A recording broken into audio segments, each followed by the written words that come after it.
성경 전체를 볼 때 아마 요셉처럼 이렇게 모범적인 신앙적 인물이 그다지 많지 않은 것 같습니다. 그 아버지 야곱은 우리가 쭉 함께 성경 말씀을 읽으며 묵상하며 공부하였지만 참 허물이 많았던 사람이었습니다. 세상적인 사람이었고 자신의 목표에 충실하였고, 그리고 때로는 남을 이용하기까지 했던 그러한 인물이었습니다.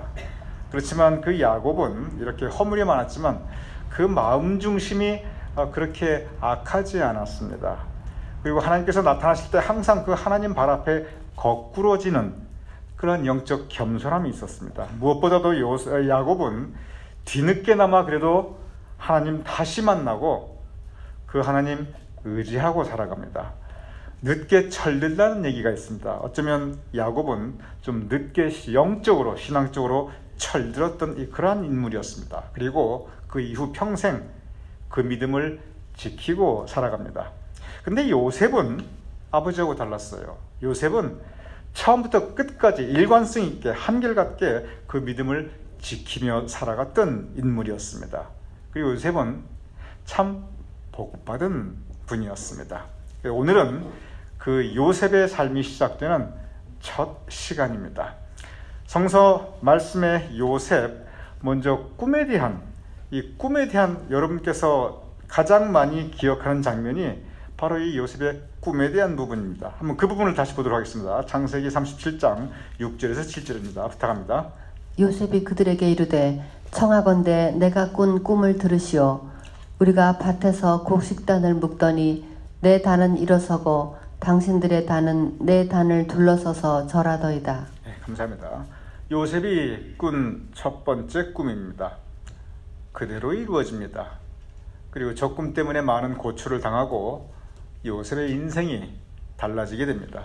그런데 이 부분에 대해서는 얼마 전 신년 축복 특별 새벽 기도회 때 제가 요셉의 꿈이라는 제목으로 여러분께 말씀을 함께 나누었습니다. 그게 1월 첫 주고 지금이 이제 2월이니까 한 달 반밖에 안 됐습니다. 그래서 이 부분에 대한 말씀은 조금 넘어가고, 그런데 이것은 요셉이 꾸었던 꿈이고 요셉과 그 온 가족의 인생을 바꾼 또 다른 꿈이 있습니다. 이것은 애굽왕 바로가 꾸었던 꿈입니다. 그렇지만 요셉이 꾸었던 꿈과 연결이 됩니다. 한번 보도록 하겠습니다. 창세기 41장 1절 4절. 이제는 꿈은 꿈인데 이것은 애굽왕 바로가 꾸는 꿈입니다.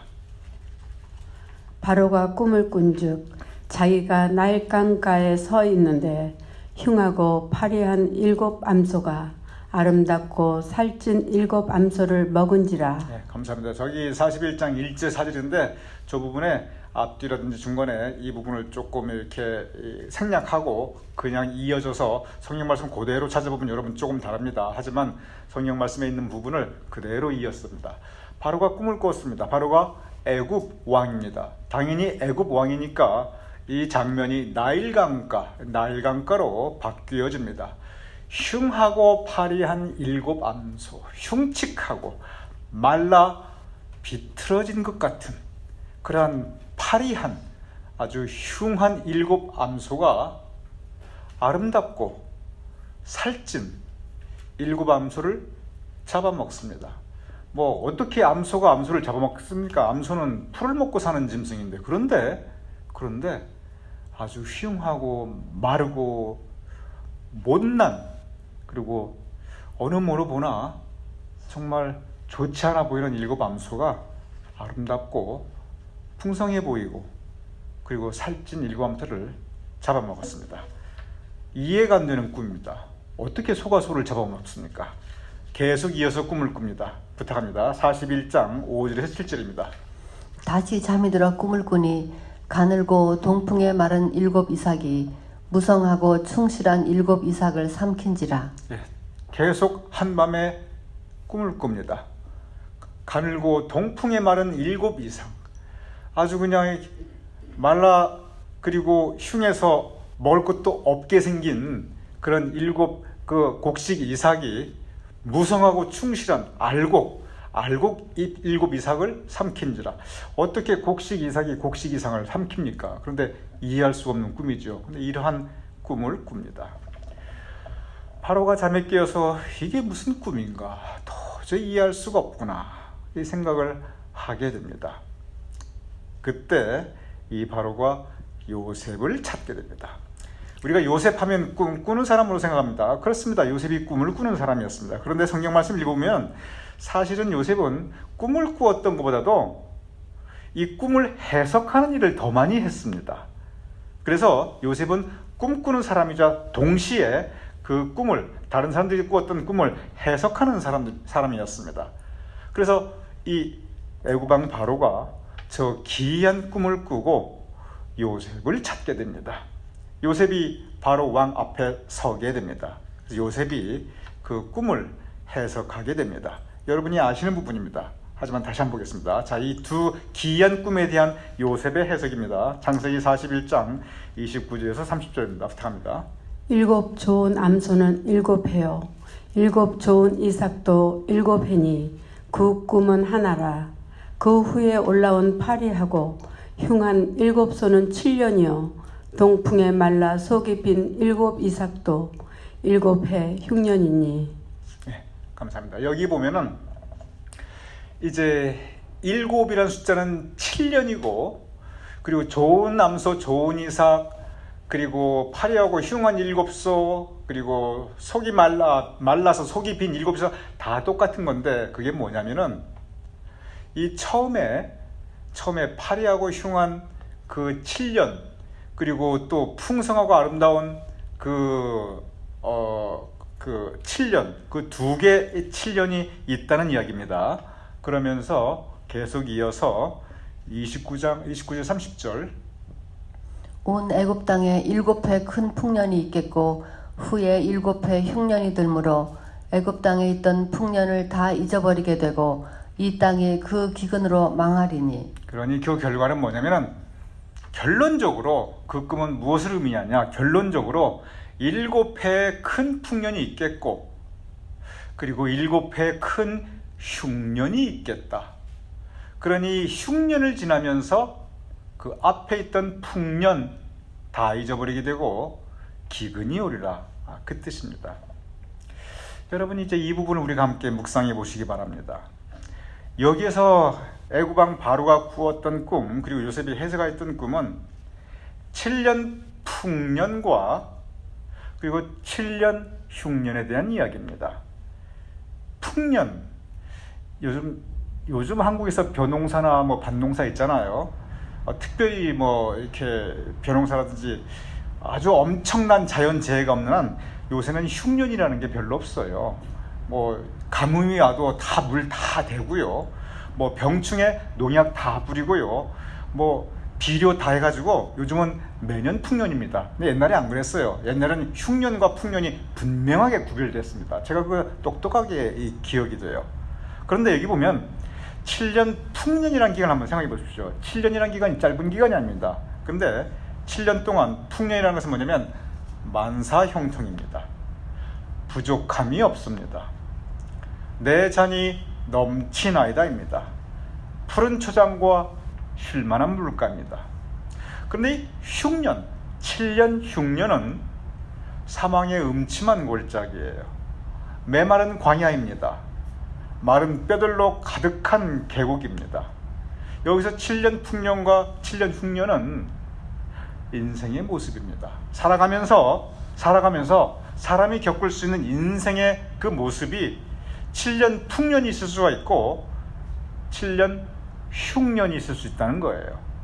만사 형통할 때가 있고 만사 불통할 때가 있다는 말입니다. 푸른 초장과 쉴만한 물가가 있고 그리고 사망의 음침한 골짜기, 메마른 광야 있다는 부분입니다. 그러면 제가 여러분에게 한 가지 여쭈어보겠습니다. 만약에 우리가 7년 풍년과 7년 흉년을 겪어야만 한다면, 물론 제일 좋은 건 7년 풍년 또 7년 풍년, 계속 이어 풍년, 이렇게 되면 좋겠지요. 근데 꼭 인생이 이렇게 이루어지는 것만은 아니거든요. 만약에 반드시 그걸 겪어야만 한다면 여러분 어떤 순서가 되는 게 좋겠습니까? 풍년이 먼저고 흉년기를 겪는 게 좋겠습니까? 아니면은 흉년을 먼저 겪고 그 다음에 풍년을 경험하는 게 여러분 마음에 좋겠습니까? 순서를 만약에 여러분이 선택할 수 있다면 여러분 어떤 순서를 택하고 싶습니까? 한번 말씀해 보세요. 뭐가 먼저? 흉년이 먼저? 풍년이 먼저? 흉년이 먼저. 그러니까 흉년을 먼저 겪고 그 다음에 풍년을 겪겠다. 그 여러분 대부분의 대답이시죠? 여러분 사람이요 이렇게 흉년을 먼저 겪고 그 다음에 풍년을 겪으면 그 마음에 감사가 가득합니다. 그 옛날 흉년 때 고생했던 게 이게 추억이 돼요. 지질이 고생했는데 그게 애틋하고 아름다운 내가 그때 그렇게 고생했다고 이렇게 웃으면서 얘기를 해요. 그런데 말이죠, 이 순서가 바뀌면은 처음에 풍년을 겪었어요. 만사형통했어요. 부족함이 없었어요. 잔이 막 철철철 넘쳤어요. 그런데 그 다음에 흉년이 왔어요. 7년이 짧습니까? 20년도 될 수가 있어요. 여러분 풍년을 한번 겪었던 분이 그 다음에 흉년을 겪으면은 내가 옛날 좋았다 감사 없어요. 그 마음에요 원망과 분노, 다른 사람이든지 아니면 자기 자신이든지, 그리고 한탄과 좌절. 여러분 행복감 없습니다. 과거에 행복하고 좋았던 거 아름다운 추억 아니에요. 과거의 아름다운 추억이 생각나는 게 아니라 현재 초라하고 이 현재 무너져버린 모습밖에 보이지 않아요. 차라리 흉년 겪으면 차라리 나아요. 좋았던 시절이 차라리 없었으면. 풍년 겪었던 분들이 흉년 겪을 때 그게 용납이 안 됩니다. 자존심도 무너지고요. 이때 믿음 지키기 힘들어져요. 오늘 본문 말씀은 바로 그러한 인생의 모습을 우리에게 가르치고 있는 것입니다. 요셉이 왜 위대하냐면 요셉은 이 풍년 겪고 흉년 겪었던 사람이에요. 대개 풍년 겪고 흉년 겪을 때 믿음 못 지킵니다. 대부분 많이 무너져요. 그런데 요셉은 그때 그 믿음 지켰어요. 그때 그 믿음을 지켰습니다. 그래서 하나님께서 다시 그 흉년의 삶의 모습을 다시 풍년으로 이어주십니다.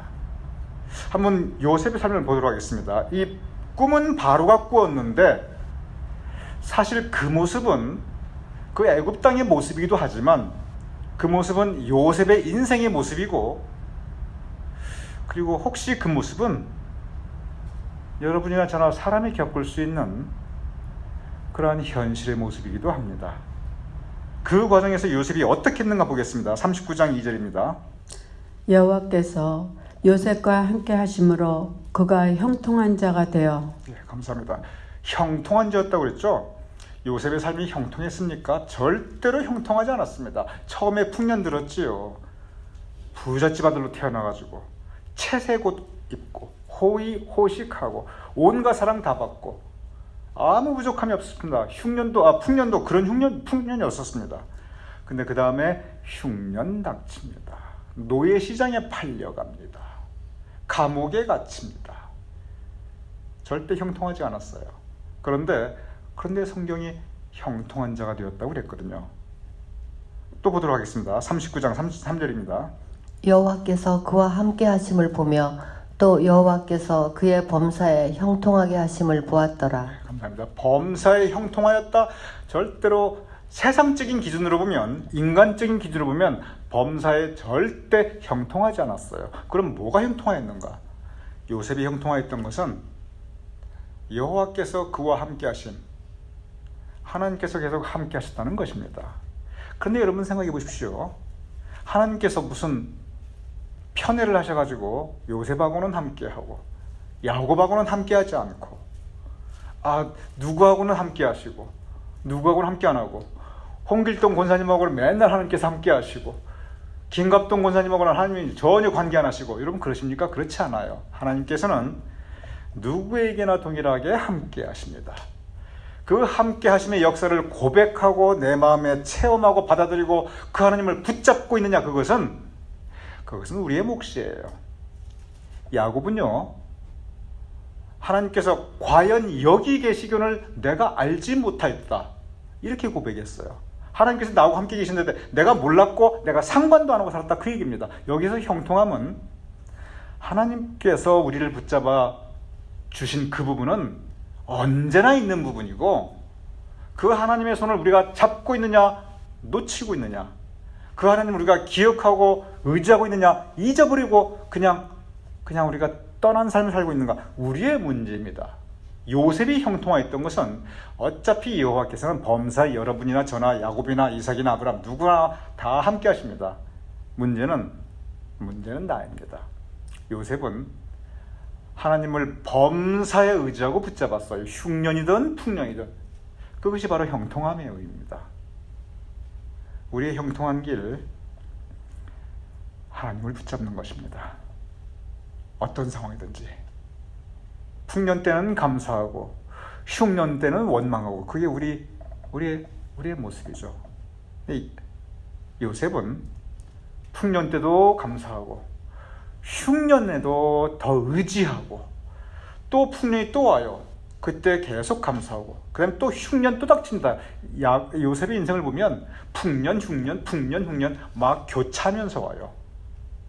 그런데 한결같이 하나님 붙잡고 살아갑니다. 여러분, 항온이라는 단어가 있습니다. 바깥 기온은, 날씨는 항상 변온, 온도가 변해요. 조석으로 변합니다. 시시각각으로 변해요.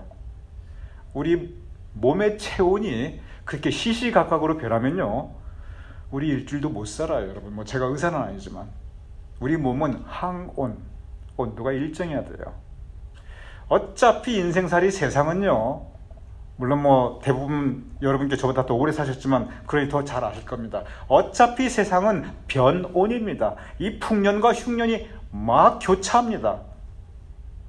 근데 우리 믿음은 항온, 범사의 형통, 하나님 붙잡고 살아야 됩니다. 오늘 이 바로의 이 꿈은 우리에게 그 신앙의 교훈을 우리에게 주고 있습니다. 우리가 요셉의 삶을 볼 때 이 스쳐 지나가듯이 나오는 표현이 있는데 그 부분이 참 중요합니다. 39장 5절입니다. 한번 보도록 하겠습니다. 여호와께서 요셉을 위하여 그 애굽 사람의 집에 복을 내리심으로 여호와의 복이 그의 집에 밭에 있는 모든 소유에 미친지라. 네, 감사합니다. 저 부분 한번 곰곰이 생각해 보시기 바랍니다. 요셉은 어떤 상황에서도 그의 삶에 흉년이든 풍년이든 하나님 놓지 않고 붙잡고 살아갑니다. 그것이 바로 범사의 형통함입니다. 하나님이 우리와 함께 하시는, 그게 문제가 아닙니다. 그건 전제입니다. 언제나 동일합니다. 문제는 내가 하나님을 붙잡고 있잖아요. 그 차이입니다. 요셉이 바로 그 부분을 그의 삶 가운데 보여줍니다. 그럴 때 하나님께서 형통하게 하셨는데, 저 부분을 보면은 그러한 요셉에게 하나님께서 복을 내리십니다. 그런데 그 애굽 사람의 집에 복을 내리심으로 여호와의 복이 요셉을 위한 복인데, 그 요셉이 받은 그 복이 어디까지 미친다, 즉 흘러내려가냐면 애굽 사람에게, 애굽 사람에 있는 집과 애굽 사람의 밭에 있는 그 요셉 주변의 사람들에게 계속 전달되고 흘러내려갔다는 의미입니다. 창세기에 보면은 아브라함에게 하나님께서 너는 복의 근원이 될지라, 그 말씀을 하십니다. 무슨 뜻입니까? 복의 통로가 된다는 것입니다. 아브라함을 통해서 하나님의 축복이 다른 사람에게, 세계 만방에 흘러갈 것이다. 그런 아름다운 가르침입니다. 요셉이 바로 그걸 합니다. 요셉이 믿음 잡고 살 때 형통할 때 요셉만 형통한 게 아니었어요. 요셉의 믿음을 하나님께서 기뻐 보시고 요셉에게 복을 내리시는데, 그 주변 사람에게도 그 복을 함께 나누게 됩니다.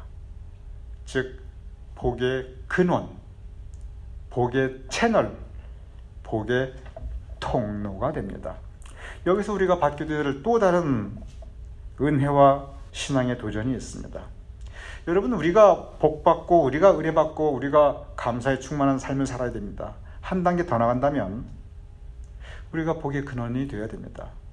물론 뭐 여러분이나 제가 무슨 물질적인 큰 근원이 돼가지고 막 주변에 막 엄청나게 집과 밭과 모든 소유에 막 미쳐가지고 재물이 막 이렇게 풍성해, 뭐 그럴 걸 기대하겠습니까? 그러나 우리가 받는 그 은혜, 내가 받은 은혜가 내가 그 은혜의 통로가 되어서 주변 사람들이 나로 인하여 은혜 받게 하고 내 마음에 감사가 넘쳐서 내 주변에 있는 사람들에게 그 감사의 마음이 전달되어 같이 감사하게 하고 내 마음속에 이 사랑이 넘쳐서 그 사랑이 주변 사람들이 같이 흘러와서 함께 서로 사랑하게 되고, 성경은 우리가 은혜의 통로, 복의 통로가 될 것을 곳곳에서 우리에게 가르치고 있습니다. 요셉이 바로 그걸 했습니다. 어떠한 때? 하나님 붙잡고 살을 때. 그렇습니다. 우리의 인생 흉년과 그리고 풍년이 교차합니다. 참 풍년 그렇게 나가면 좋을 텐데, 차라리 기왕 올 거라면 흉년이 오고 풍년이 오면 좋을 텐데, 그런데 흉년 이렇게 갈 수도 있고, 풍년 좋았다가 흉년 무너져 내릴 수도 있고, 우리의 인생은 그렇게 변하지만 범사에 형통하였더라. 여러분, 우리 하나님 붙잡고 사시기 바랍니다. 하나님밖에 우리가 의지할 데가 없습니다. 세상은 그렇게 변하기 때문에 세상 의지하기가 어려운 것 같아요. 하나님 의지하고, 그럴 때 하나님께서 우리에게 그의 은혜를 허락해 주시고 우리를 통해서 그의 은혜를 우리 주변으로, 옆에 계신 분들, 우리가 서로 함께 있는데 우리가 서로 은혜의 통로, 은혜의 근원이 될 것을 주님의 이름으로 축원합니다.